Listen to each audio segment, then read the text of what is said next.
अस्सलाम वालेकुम, मैं हूं ज़ीशान मलिक और आप देख रहे हैं PSL हंगामा presented by Surf Excel powered by Clear Men cooling partner PEL. तो नाज़रीन, PSL हंगामा के अब मैसेज जैसे जैसे आगे बढ़ रहे हैं पता चलना शुरू हो गया है कि कौन सी टीम जो है वो शायद हमें फाइनल में नज़र ना आए।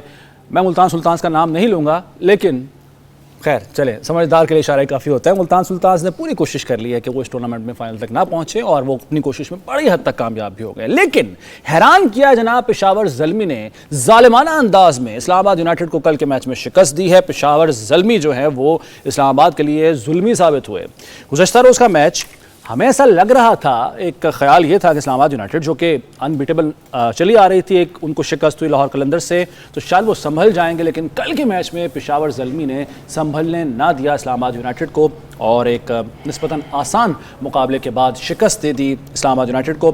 143 रन स्कोर किए थे इस्लामाबाद यूनाइटेड ने और 147 रन स्कोर कर लिए 17वें ओवर में। यानी 17वें ओवर में मैच निपटा दिया पेशावर ज़ल्मी ने। और सबसे अच्छी बात यह है कि बाबर आजम, जिन पर गुज़श्ता कुछ अरसे से तनकीद भी हो रही थी, वो भी फॉर्म में आ गए और एक इजाफा हुआ है माज सदाकत नाम की 19 साल प्लेयर का, जिन्होंने बड़ी ज़बरदस्त परफॉर्मेंस दी है, 55 रन स्कोर किए। तो इस मैच पर, इसके नताइज पर बात कर लेते हैं और आगे चलकर टूर्नामेंट के क्या जो है वो शक्ल नज़र आने वाली है, ये भी बात करेंगे। मेरे साथ मौजूद हैं लेजेंड्स सलीम मलिक साहब और सकलार मुश्ताक साहब। अस्सलाम वालेकुम अस्सलाम। जनाब, ये क्या हुआ? मतलब अच्छे भले ऊंचाई पर जा रहे थे, वो मेरा ख्याल है जब इंसान का पांव फिसलता है तो लुढ़कना शुरू हो जाता है। तो लुढ़कना शुरू हो गया इस्लामाबाद यूनाइटेड पर। जो हम शुरू में बात किया करते थे कि यार इतना भी जीतना अच्छा नहीं है, कोई एक आध मैच हार भी जाएं, तो 2 मैच हो गए हैं वो हार गए मुसलसल। वैसे यार सकी बार बार ये कहते थे कि गैप आ जाए तो बड़ा मुश्किल होता है कि टीम को वापस आना, पर मेरा ख्याल इतनी भी देर नहीं होनी चाहिए जितनी मतलब आपको याद होगा मैंने कल या के प्रोग्राम में या परसों के प्रोग्राम में कहा था कि इनकी मिडिल ऑर्डर मुझे बहुत वीक नज़र आ रही है। हाँ, जी। ये शुरू में मैं समझता हूँ कि एक मोमेंटम इनका बना और उसमें ये टीमों को हराते रहे, मगर इनको कंसंट्रेट इस चीज़ पे करना चाहिए कि इनकी मिडिल ऑर्डर अगर आप देखें जी तो पिछले 2-3 जो मैच हारे हैं उसमें स्ट्रगल करती हुई नज़र आई है। सही है। अच्छा, दूसरी बात ये कि आप कल का मैच अगर देखें ना, थोड़ी सी कंडीशन मुश्किल थी। अच्छा, थोड़ी सी, मतलब एज ए बैट्समैन मैं तो नहीं कहूँगा कि मुश्किल थी, मगर चूँकि हम बहुत सीधी विकेटों पे खेल रहे हैं, बॉल आपको सीम कहीं नज़र नहीं आता, स्विंग नया बॉल हल्का सा नज़र ज़रूर आता है। सही है। पर जहाँ हम आप देखें थोड़ा सा बॉल वेरी करता है, वेरी से मुराद को थोड़ा सा बॉल स्विंग या सीम करता है, ये जितने भी बैट्समैन हैं ये स्ट्रगल करते हुए आपको नज़र आता है। वो नया बच्चा कैसे खेल गया फिर? नहीं, मैं आपको बताता हूँ ना, देखें शुरू में इस्लामाबाद ने उसने बाबर ने कैच छोड़ा उसका साहब फरहान का, जी। हालांकि उसके बावजूद आप देखें बॉल बड़ा स्विंग कर रहा था, मुश्किल हो रही थी, कोई शॉट नहीं लग रही थी, ठीक है, आसानी से। ठीक है। ऐसी विकेट पे उनको इतना अच्छा उन्होंने टारगेट दे दिया था, फिर भी मतलब स्टार्ट बहुत अच्छा मिला उनको। साहबजादा और दूसरे ने 50 के करीब ले गए वो, मगर जैसे भी विकेट गिरी पैनिक स्टार्ट हो गया, क्योंकि वो आदत नहीं है सीम विकेटों पे खेलने की, स्विंग विकेटों पे खेलने की, तो हर बंदे को समझ नहीं आ रही थी। आप देखें जो भी बड़ी हिट मारने की कोशिश कर रहा था, या वो बीट हो रहा था या वो आगे पीछे बॉल लग रही थी, टाइम जिसको कहते हैं ना कि वो ठीक नहीं हो रहा। ठीक है, सही है। तो मेरे ख्याल में आपको इस PSL में नज़र आ गया है कि हमारी कितनी पोटेंशियल है, हम स्ट्रगल कर रहे हैं हर चीज़ में। जहाँ थोड़ी सी मुश्किल विकेट आती है, आप देखें न्यूजीलैंड हो जाते हैं वहाँ पे, न्यूजीलैंड में देखें एक्सपोज हुए ना, न्यूजीलैंड में गए हम, एक्सपोज हो गए, थोड़ी सी स्विमिंग विकेट थी। तो ऐसी विकेटों पे आपको कोशिश ये करनी चाहिए कि मैच को लंबा लेके जाए, ठीक है, जैसे ही, और फिर सॉफ्ट टारगेट आप ढूंढते हैं इसमें कि यार जो हल्का बॉलर है उस पर आपने स्कोर करने की कोशिश करनी है। अदरवाइज आप कोशिश यही करें कि सिंगल दुक्का करके आप टीम को लेके जाए ताकि विकेट्स इन हैंड हो, रोटेट करते रहें इसको। मगर अनफॉर्चुनेटली हमारे यहाँ ऐसा हो नहीं रहा। हम जैसे ही थोड़ी मुश्किल विकेट आती है हम स्ट्रगल करते हैं। बिल्कुल ठीक है। सकलान भाई, जैसे मिडल ऑर्डर की बात की है सलीम भाई ने भी, मलिक साहब ने भी, लेकिन अगर देखा जाए तो इमाद वसीम तक बैटिंग वैसे तो जाती है, मगर कल वो हमें इस्लामाबाद यूनाइटेड वो नज़र ही नहीं आई जो इससे पहले पूरे टूर्नामेंट में छाई हुई थी, जिस तरीके से सारी टीमों को उसने आगे लगाया हुआ था। मैंने कहीं सुना है कि शायद वो हर किसी को चांस देना चाह रहे हैं क्योंकि सॉर्ट ऑफ वो थ्रू कर चुके हैं एलिमिनेटर में। तो मैं ये समझता हूँ कि it's a funny game, you can't do too many experiments and you can't do too many changes.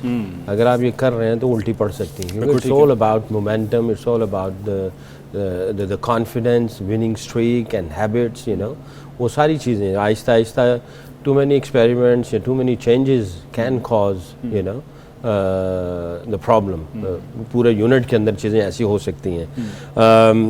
और मैं ये समझता हूँ जैसे अभी मैं और सलीम भाई बार बार ये बात कर रहे हैं कि जब गैप आ जाता है, क्योंकि गैप का आना ही मोमेंटम का तोड़ना है।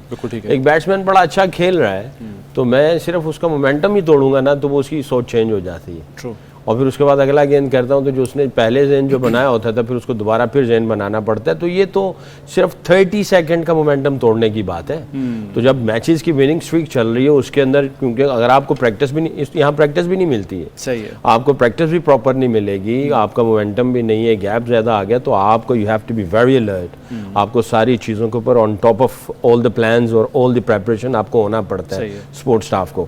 तो एनीवे आई थिंक विकेट थोड़ी बहुत थी, बट इतने डेमेंट्स नहीं थे कि भाई बहुत ज़्यादा स्विंग, बहुत ज़्यादा होता है। बट वही सलीम भाई ने जो कहा कि बहुत फ्लैट विकेट खेलने की आदत पड़ जाती है, थोड़ा सा भी होता है तो वो थोड़ा नहीं होता, वो बहुत ज़्यादा होता है, जिसकी वजह से ऐसी चीज़ें होनी शुरू हो जाती है। आपने एक बात कही कि अमाद वसीम तक बैटिंग है, मैं समझता हूँ नसीम शाह तक बैटिंग है, बिल्कुल ठीक है, वो उसने भी मैच जितवाया है। मैं आपको बताऊँ, कभी भी लंबी बैटिंग करने से आप नहीं जीते।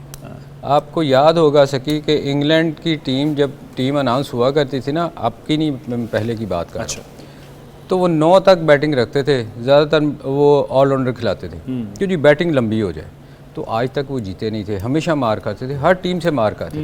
तो लंबी बैटिंग करने से आप कभी नहीं जीते। आप जीतते हैं प्रॉपर 5 बॉलर खिलाए हो, 5 बैट्समैन खिलाए हो, एक आध ऑलराउंडर हो, तब आपकी टीम का कम्बिनेशन तब जाके आपका कम्बिनेशन अच्छा बनता है। आप कभी लंबी बैटिंग या लंबी बॉलिंग करने से नहीं जीतते। बिल्कुल ठीक है सर। अच्छा चलें अब आ जाते हैं पेशावर ज़ल्मी की तरफ। अगर स्टार्ट में देखें तो मिचेल ओवन, साइम अयूब जो कि पहले मैच में 50 करने के बाद मुसलसल स्ट्रगल कर रहे हैं, कल भी 1 रन पर वो आउट हो गए। अपार्ट फ्रॉम दैट फैक्ट, ये ओपनर्स के फेल होने के बावजूद जिस तरीके से, मतलब शहबाला और जो दूल्हा है वो तो बाबर आजम और माँ सदाकत, इसका नाम अगर ना लिया तो ज़्यादती होगी। पहला मैच था इस बच्चे का, 19 साल इसकी उम्र है और बड़ी ज़बरदस्त इसने परफॉर्मेंस दी है। तो आगे उन्होंने मैच बना दिया पेशावर ज़ल्मी के लिए, ओपनिंग बल्लेबाजों के फ्लॉप होने के बावजूद। इन दोनों की परफॉर्मेंस खास तौर पर बाबर आजम और माँ सदाकत। यार बाबर में तो कोई चेंज नज़र नहीं आई, वो तो नॉर्मल अपना वही गेम खेला जो 200 भी किया हो तो वो इसी पेस से खेलता है। तो वो तो उसके लिए तो एक बना बनाया स्टेज था जो मास की आप बात करें, सदाकत की इमर्जिंग प्लेयर है, एक यंगस्टर आया। देखिए मैं हमेशा कहता हूँ जितनी देर आप नए लड़कों को चांस नहीं देंगे आपको टैलेंट का पता नहीं चलेगा। मैं अपने वीलॉग में भी यही कहता हूँ, यहाँ भी मैं 10,000 दफ़ा कह चुका हूँ कि एक सर्कल है जिसको तोड़ना बहुत ज़रूरी है। वो उसी के अंदर से प्लेयर आप खिलाते हैं, नए प्लेयर को चांस नहीं दिया जाता, बार बार उसको दिखाते हैं आप कि जी हमारे पास तो यही है, हम क्या करें, हमारे पास और प्लेयर ही कोई नहीं है, ऑप्शन ही कोई नहीं। अब जब ऐसे लड़कों को जो इमर्जिंग प्लेयर है या यंगस्टर हैं, जो और भी बहुत सारे यंगस्टर हैं जो टैलेंटेड है, जिन्होंने बहुत स्कोर किया हुआ है, आप उनको खिलाते नहीं। एक अंडर 19 का बच्चा था, मुझे उसका नाम याद नहीं आ रहा, उसने बड़ी अच्छी परफॉर्मेंस की थी पाकिस्तान के लिए, मैं उसका नाम भूल रहा हूँ, हसीबुल्लाह तो नहीं है शायद, तो वो किधर है, उसको तो आपने चांस नहीं दिया। तो जब तक आप अपने नए यंगस्टर प्लेयर्स को चांस नहीं देंगे, देखें क्रिकेट सिर्फ एक सूबे की होके रह गई है, एक रीजन की रह गई है। जब आप उस एक रीजन से क्रिकेट खेलेंगे ना तो फिर आपका बाकी रीजन स्ट्रगल करेंगे। आपकी बात आ गई, पॉइंट आ गया आपका सर। सॉरी आऊँगा, मैं इधर भी आऊँगा। सलीम भाई की इसी बात को थोड़ा सा आगे ले जाऊँ। ये माँ सदाकत जो है ना, अभी जो पीसीबी ने नया जो एक प्रोजेक्ट लॉन्च किया है प्लेयर डेवलपमेंट का, इमर्जिंग नहीं ये वो जो चैंपियंस कप जो है उसमें माँ सदाकत को बहुत ओपन चांस मिला है। अच्छा, अभी ये ज़ल्मी ने अभी इनको चांस दिए, बाहर बिठाया हुआ था, अब उसने चांस दिए, तो ये लड़के अब पॉपअप हो रहे हैं, प्रोमिनेंट हो रहे हैं।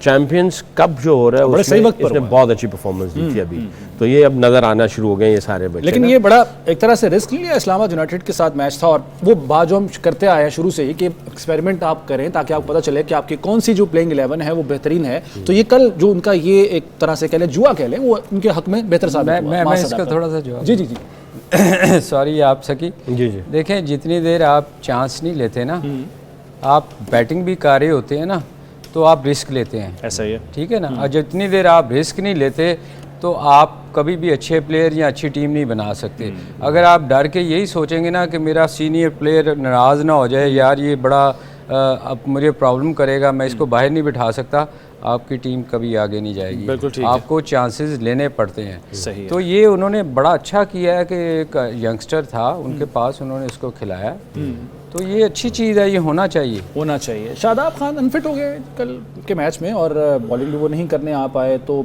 फ़र्क पड़ा इस बात से भी, ज़ाहिर है कप्तान और सलमान अली आगा ने बाद में कप्तानी की है, इससे भी फ़र्क पड़ता है। डेफिनेटली फ़र्क पड़ता है। एक कैप्टन चीज़ों को लेके चल रहा होता है तो फिर एकदम किसी को जब स्टैंड बाई जो बंदा आता है उसकी अपना एक ज़हनियत होती है, अपनी एक फ़िलासफ़ी होती है, तो फ़र्क पड़ता है, थोड़ा बहुत भी पड़ता है, कभी ज़्यादा भी फ़र्क पड़ जाता है। बट कल के मैच को अगर हम देखें ना, तो इसमें माज सदाकत ने आउटस्टैंडिंग परफॉर्मेंस दी, बाबर ने अच्छी परफॉर्मेंस दी।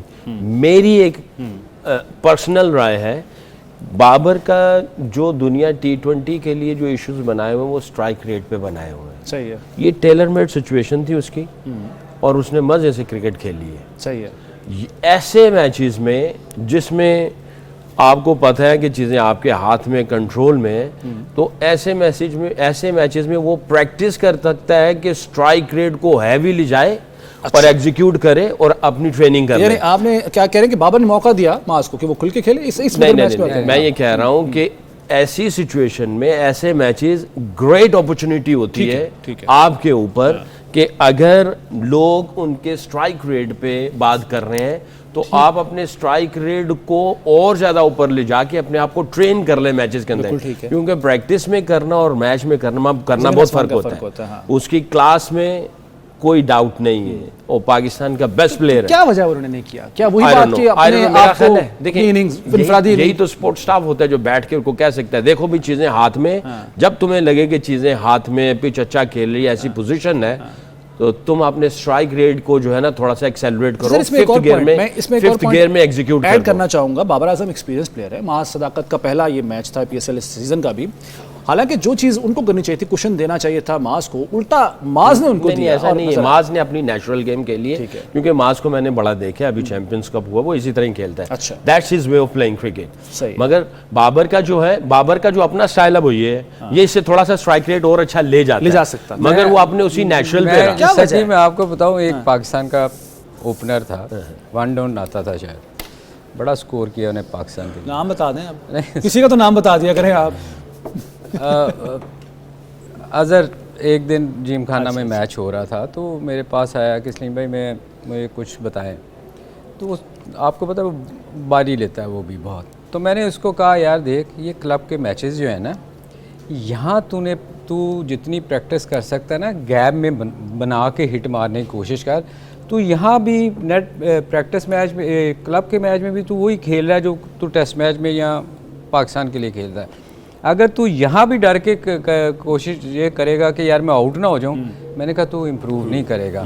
तो देखें बाबर की जहाँ तक ये अजहर अली की बात हो रही है, अजहर अली की, मैं उसको मैंने ये कहा कि यार यहाँ तो कोशिश करना, गैप में बनाने की कोशिश कर, बैट को एंगल कर कोई आपको, ताकि मैच में जब आप टेस्ट मैच या किसी मैच में जाएं तो आपको जब बॉल मिले तो आप अपने मतलब से। बाबर भी कल डरा हुआ था। देखें बाबर की ये चीज़ें आप सीखते हो, बाबर का एक मैच में बड़ा तेज़ खेला वो, उसमें ये नहीं है कि उसमें पोटेंशियल नहीं है तेज़ खेलने की, है वो एक रेपुटेशन जो होती है ना, जो फियर होता है लोगों का कि यार मैंने एक्सपेक्टेशन पे पूरा उतरना है लोगों की, वो डर उसके अंदर से नहीं निकल रहा, वो कि मैंने अपना 50 करना है, लोग क्योंकि एक तो रैंकिंग में आना है, सही है, फिर लोगों की एक्सपेक्टेशन है कि मैं बड़ा प्लेयर हूँ, मैंने स्कोर करना है, जब तक आप उससे बाहर नहीं निकलेंगे, सही है, आप इसी तरह ही खेलते रहेंगे, आपको वो डर आपके अंदर से निकालना पड़ेगा, आपको कोशिश तो करो यार, एक आध मैच में आप की है, पिछले एक मैच में मैंने देखा बड़ा अच्छा तेज खेला वो, सही है, तो वो खेल सकता है, मगर वो डर लेकिन वो झिझक और डर निकालना पड़ेगा उसके अंदर से। ठीक है, म्यूचुअल अंडरस्टैंडिंग भी होती है, स्पोर्ट्स स्टाफ जो बैटिंग कोच है, हेड कोच, मेंटोर, वो सब मिलेंगे, यार ठीक है ये है, ये ऐसे करना है, देखी जाएगी, देखते हैं एक दो मैचेस में कैसे जाते हैं, तो मिल के भी ये चीज़ें चल सकती हैं। अच्छा, लेकिन वो अकेला वो करे। इंजी भाई ने जो बाद में प्रेस कॉन्फ्रेंस की आपने सुनी है, उसमें उन्होंने कहा है कि अच्छा खेला बाबर, लेकिन ये स्ट्राइक रेट बेहतर कर सकता है, वही जो बात आप भी कर रहे हैं। मेरा इस पर मजीद भी गुफ्तगू नाज़रीन होगी, एक ब्रेक का वक्त हुआ है पीएसएल हंगामा में, हाजिर होते हैं एक ब्रेक के बाद।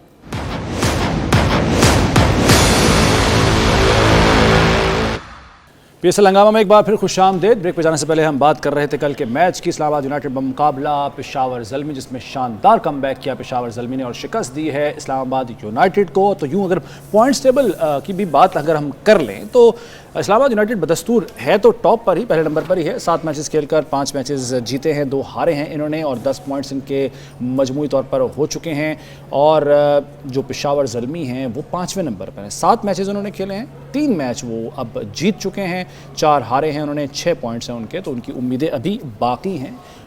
दूसरे अल्फाज में पेशावर ज़ल्मी के लिए पिक्चर अभी बाकी है। तो सकलान भाई, ब्रेक पे जाने से पहले वो मैंने जैसे कि इंज़मामुल हक साहब के प्रेस टॉक का भी मैंने हवाला दिया था, इस मैच के बारे में तो उन्होंने बात की ही है, लेकिन जिस तरह से जो मास सदाकत ने मुतासिर किया है, एहसानुल्लाह आपको याद होगा, उसके हवाले से भी उन्होंने बात की है कि उसको हम ट्राई कर सकते हैं। ये वही जी फास्ट बॉलर, ये वही एहसानुल्लाह है जिनके बारे में अली तरीन जब उनकी टीम में था वो कहते थे कि जी सारी ज़िंदगी 130 से ज़्यादा गेंद नहीं कर सकता ये, लेकिन अब उन पर काम हुआ है एहसानुल्लाह पे, तो वो इंडिया दे दिया है इंजी भाई ने कि उसको ला सकते हैं। और क्या वो लीथल साबित हो सकता है? डेफिनेटली उसके अंदर जो इस वक्त बर्निंग डिज़ायर होगी ना, उसके अंदर एक तूफ़ान जो है उसके अंदर बरपा होगा।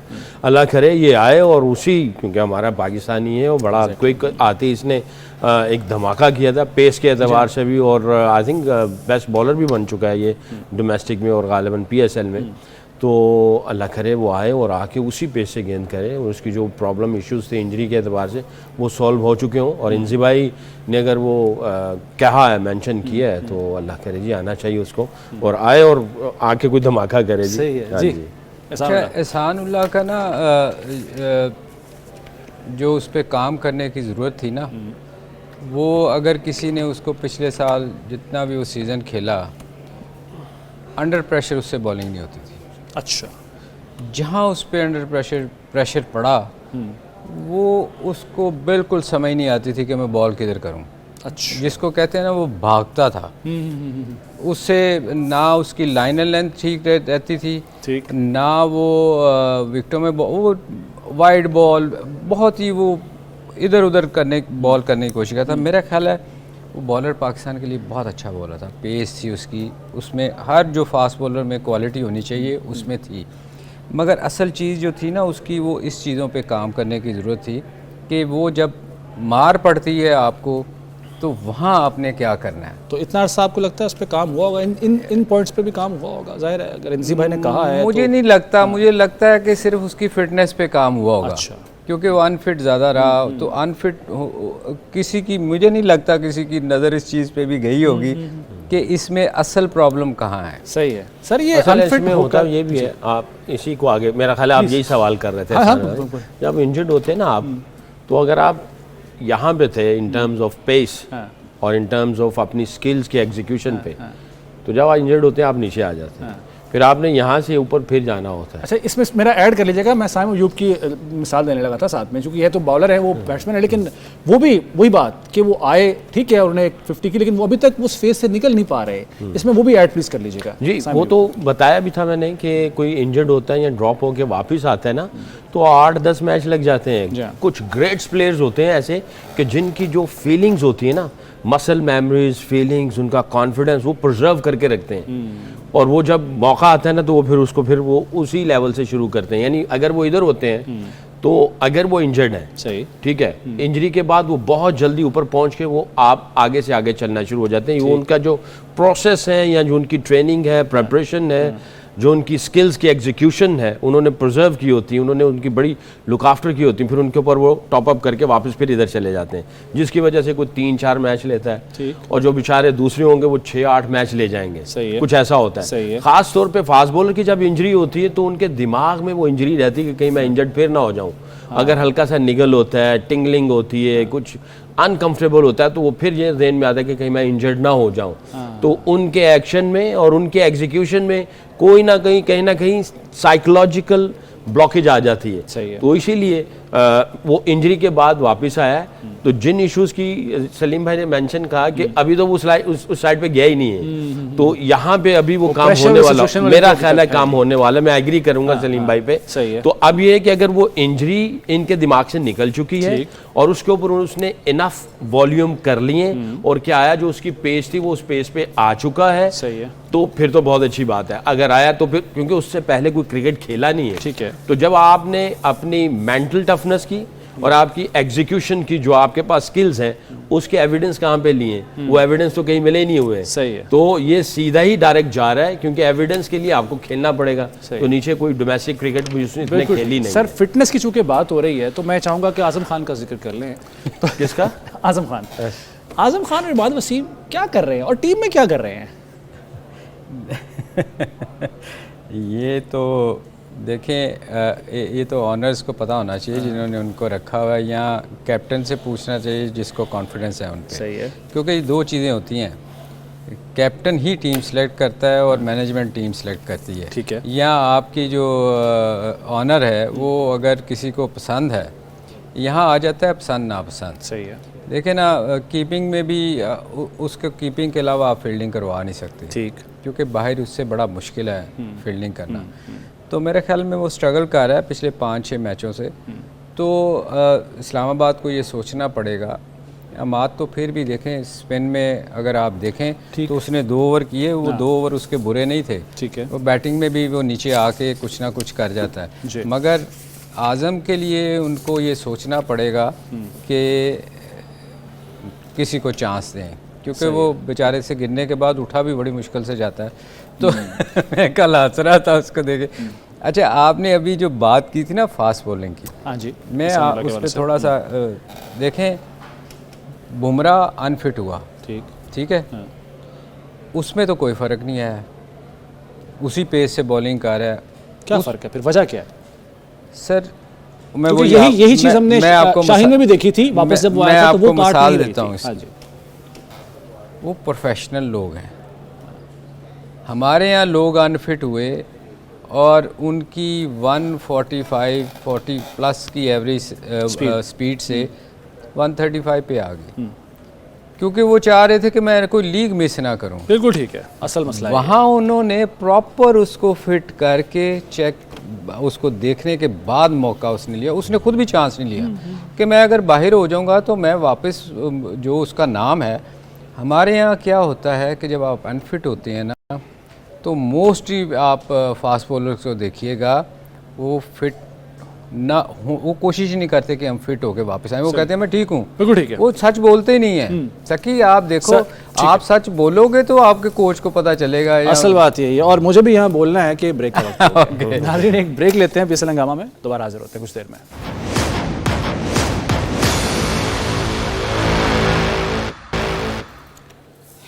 पीएसएल हंगामा में एक बार फिर खुशामदीद। तो नाज़रीन, जो मैच हो चुका उस पर तो बात कर ली। अब जाहिर है वो नताइज तो बदल नहीं सकते, लेकिन जो मैच आज होने जा रहा है उसके नताइज पर हम प्रिडिक्शन ज़रूर ले सकते हैं अपने लेजेंड्स से। तो आज है इंपॉर्टेंट मैच इस्लामाबाद यूनाइटेड और कोयटा ग्लैडिएटर्स का, और इस पीएसएल सीज़न 10 में ये पहली मरतबा दोनों टीमें मद्दे मुकाबिल आने जा रही हैं। देखते हैं क्या आउटकम होगा। वैसे अगर ओवरऑल बात कर ली जाए हेड टू हेड इनकी, तो टोटल ये 19 मैच खेल चुके हैं और इस्लामाबाद यूनाइटेड का पलड़ा भारी है 10 मैचेस की फतह के साथ, जबकि कोयटा ग्लैडिएटर्स ने 9 मैच जीत रखे हैं। तो आज का ये जो इंपॉर्टेंट मैच है, इसमें ये भी ख्याल रहे कि इस्लामाबाद यूनाइटेड पहले नंबर पर है, कोयटा तीसरे नंबर पर। दोनों ने अब तक 7 मैचेस खेले हुए हैं और पॉइंट्स जो है वो 10 और 9 का फ़र्क है। सिर्फ 10 पॉइंट्स हैं इस्लामाबाद के और 9 पॉइंट्स हैं कोयटा ग्लैडिएटर्स के। तो एक तरह से ये मुकाबला बराबरी का ही है। सर सकलान भाई, आपसे पूछूंगा पहले कि जो 2 मुसलसल मैच हारी है इस्लामाबाद यूनाइटेड, कितना फ़र्क पड़ेगा आज के मैच में? और कल अभी लेटेस्ट भी मैच तो कल ही शिकस्त हुई है उनको, तो क्या आप समझते हैं कोयटा का पलड़ा भारी होगा? देखें, टेबल को आप देखते हैं ना, तो अगर ये जीतता है कोयटा ग्लैडिएटर तो ये नंबर 1 पे आ जाएगा, क्योंकि इनके 9 पॉइंट हैं। लाहौर कलंदर 8 खेल के उनके 9 हैं, तो इनके 8 खेल के 11 हो जाएंगे, उनके 8 खेल के 10 हो जाएंगे। सर वक्त का मसला है, मुझसे प्रेडिक्शन क्या आपके ख्याल में कौन सी परसेंटेज बता दीजिए? आई थिंक 50-50 है सर। यार कोयटा मुझे पसंद है, इसलिए 40-60। अच्छा 60 कोयटा के लिए, ठीक है जी। तो ये नाज़रीन प्रेडिक्शन है। वक्त खत्म हो गया, PSL हंगामा से इजाज़त दीजिए, अल्लाह हाफ़िज़।